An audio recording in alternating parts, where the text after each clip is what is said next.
Hello friends, आपका हमारे YouTube channel mathematics learning में स्वागत है। तो चलिए कोसेट से रिलेटेड एक और क्वेश्चन करते हैं। Question number 8। ओके, इसमें क्या है, अपने को दिया है if H and K be the sub, यानी if H and K be the group of a finite group G, then मतलब जो एच है, एच और के ग्रुप जी के, यानी ग्रुप कैसा होना चाहिए, फाइनाइट यानी परिमित ग्रुप जी के दो सब ग्रुप हैं। तो अपने को प्रूव करना है order of H K equal होता है order of H into order of K divide by order of H intersection K, इसके इक्वल होते हैं जब एच और के जी के क्या हैं, मतलब परिमित ग्रुप जी के सब ग्रुप हैं। ओके,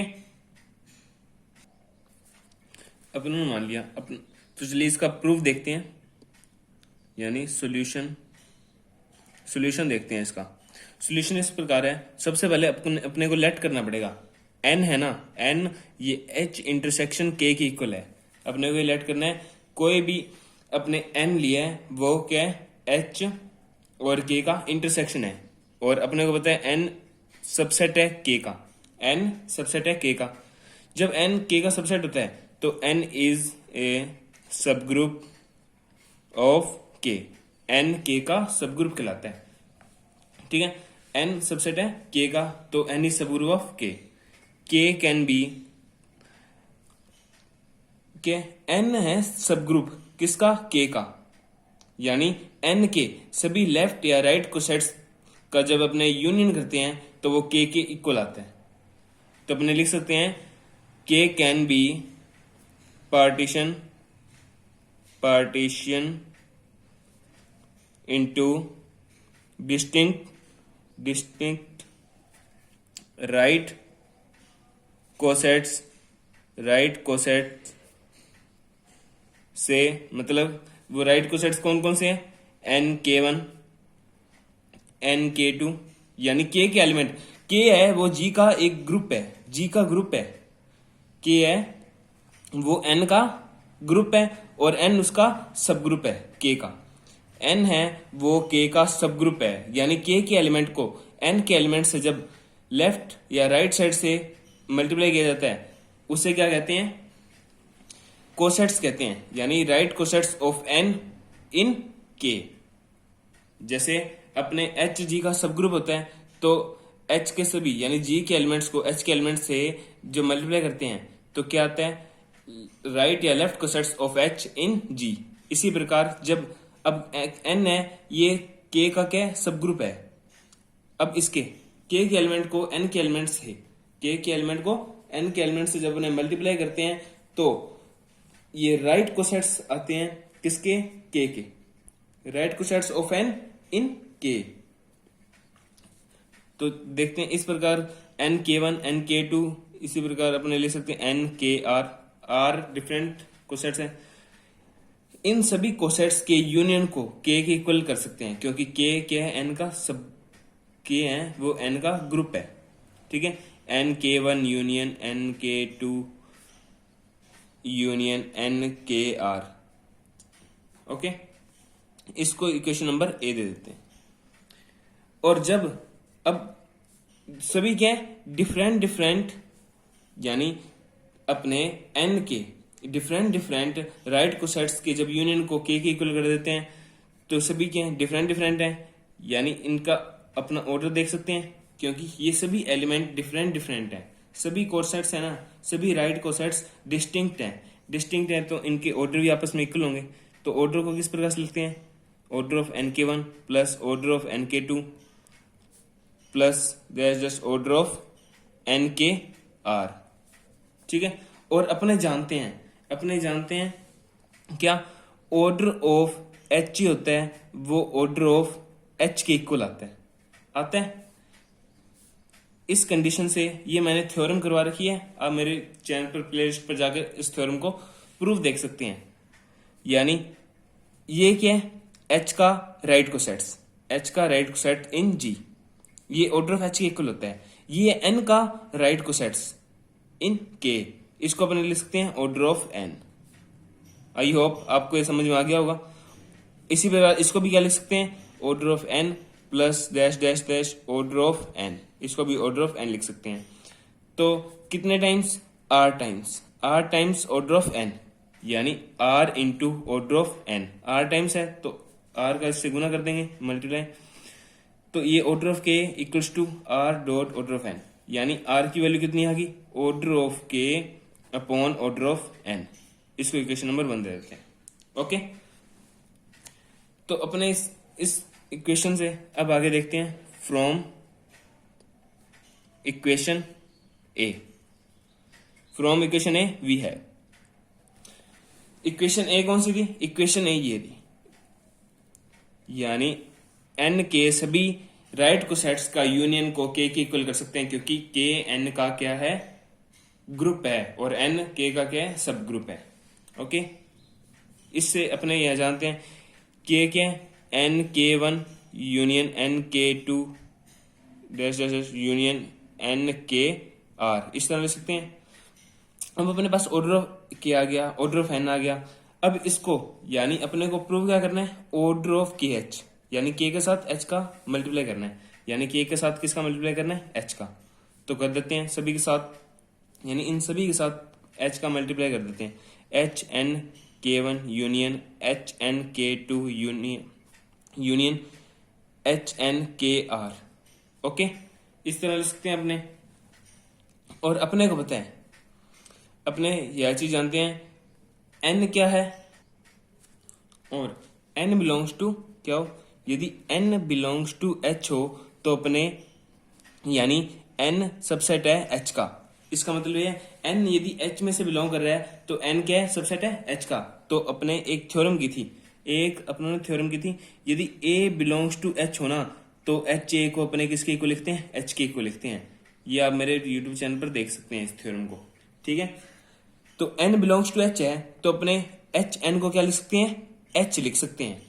ओके, यानी सभी एच एन को अपने क्या लिखते हैं, एच एन को एच लिख देंगे, एच एन को एच लिख देंगे, सभी एच एन को, यानी all H N equals to किसको हो जाएगा, एच, यानी एच के इक्वल्स टू एच के 1, इसको एन एच लिख दिया, इसको भी एच लिख देंगे, इसको भी एच, यानी union of H K 2 that union of H K R. Okay, ये सभी क्या है, all we will proved above cosets are distinct, मतलब अपनों ने सभी को प्रूव करा हुआ है, ये सभी क्या है, also we will prove above cosets are distinct. अपनों ने यह प्रूव कर दिया है ऊपर क्या, बी ऑल, यानी इसमें से सभी जो से कोसेट्स है ना, ये क्या है, डिस्टिंक्ट हैं, सभी कोसेट्स डिस्टिंक्ट हैं। डिस्टिंक्ट है इसका मतलब क्या हुआ, देखते हैं अपने, सभी एलिमेंट्स क्या हैं, डिस्टिंक्ट हैं। ये देखिए अपनों ने ऊपर प्रूव कर दिया है, also we will prove above cosets are distinct. सभी ये सभी जो से कोसेट्स है ना, ये अपनों ने ऊपर प्रूव कर दिया है, ये सभी डिस्टिंक्ट हैं, डिस्टिंक्ट हैं। तो इसका मतलब अपनों ने इसका उल्टा सपोज कर लिया, सपोज इन दोनों में से कोई इक्वल है, कोई दो कोसेट्स आपस में इक्वल हैं, जहां पर आई नॉट इक्वल्स टू जे है, कोई दो कोसेट्स है ना वो इक्वल है। ठीक है, अब कोई दो कोसेट्स जब आपस में इक्वल होते हैं तो के आई और के जे इनवर्स बिलोंग्स टू एच हो जाता है। ये आपने, यदि आपको यह नहीं पता तो आप मेरे YouTube चैनल पर इस वीडियो को भी देख सकते हैं, मैंने इस थ्योरम का भी प्रूव करवा रखा है। यदि दो कोसेट्स आपस में इक्वल होते हैं तो उनके एलिमेंट्स यानी के आई और के जे इनवर्स बिलोंग्स टू एच होता है। ओके, आल्सो सिंस अपने यह जानते हैं के आई और के जे किसके एलिमेंट है, के एलिमेंट है, तो के आई और के जे इनवर्स भी किसका एलिमेंट होगा, के का एलिमेंट। अब ये के का एलिमेंट है, ये एच के एलिमेंट है, तो ये एलिमेंट है के आई के जे इनवर्स, इन दोनों के इंटरसेक्शन में भी होगा और H इंटरसेक्शन K को अपने क्या लिखा था, शुरू में अपने ने माना था ना, इस क्वेश्चन के स्टार्टिंग में अपने ने माना था H इंटरसेक्शन K क्या होता है, N होता है। ओके, इस तरह अपने यहां पर लिख सकते हैं, क्या लिख सकते हैं, H intersection K equals to N, ये अपने लिख सकते हैं। तो इतना हमने लिख दिया, तो KI और KJ इनवर्स किस में हो जाएगा, N में बिलोंग हो जाएगा, यानी ये इसमें बिलोंग है और ये इसके इक्वल है, तो KI और KJ का मल्टीप्लाई है वो N में बिलोंग हो जाएगा। अतः अपने क्या दिखा सकते हैं, ये N में बिलोंग हो गया। ओके, ये N का एलिमेंट हो गया। और ये देखिए, जब HKI और HKJ जब आपस में इक्वल होते हैं तो ये कंडीशन होती है, और जब ये कंडीशन होती है तो ये दोनों इक्वल ही होंगे, यानी opposite if and only if condition होती है। और जब ये कंडीशन होती है ना, तब NKI और NKJ आपस में इक्वल होते हैं, जबकि ये तो अपने ने जो सा ऊपर माना है उसका क्या है, कॉन्ट्राडिक्शन है, यानी विरोधाभास है। एक कॉन्ट्राडिक्शन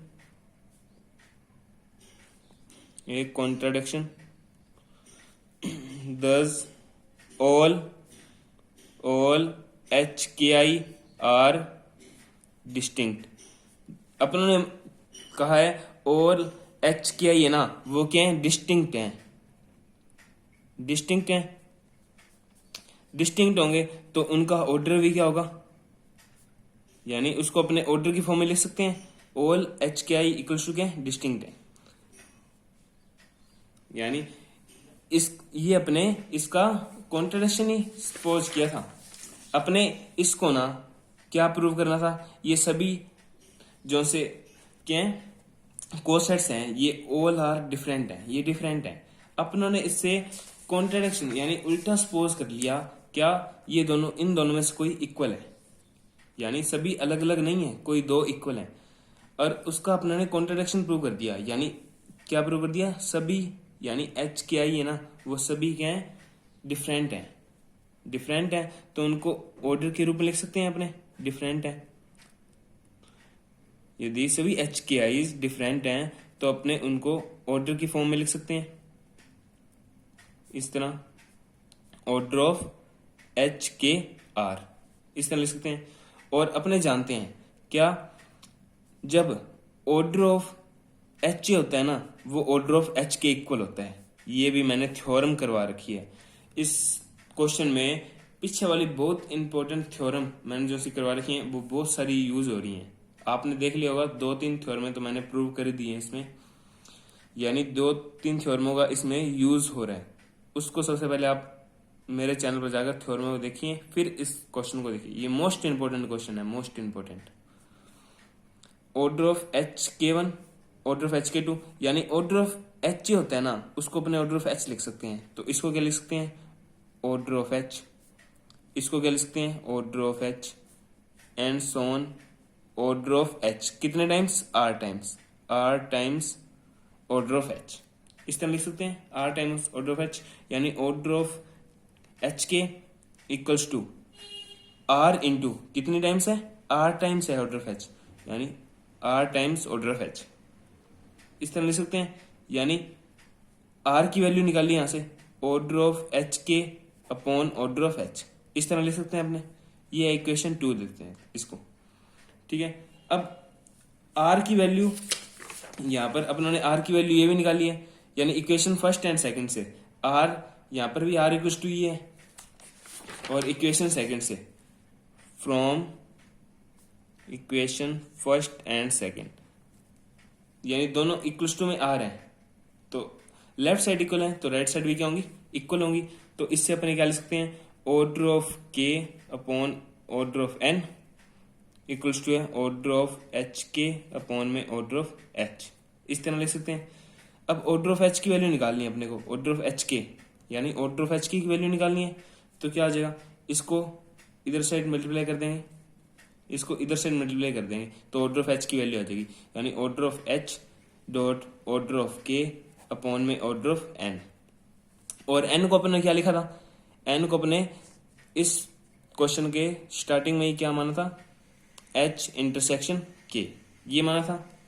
तो इसको अपन लिख सकते हैं order of H K is equals to order of H और ऑर्डर ऑफ K अपॉन में ऑर्डर ऑफ N को अपन लिख सकते हैं H इंटरसेक्शन K, और यही अपने को प्रूव करना था। Thanks for watching this video.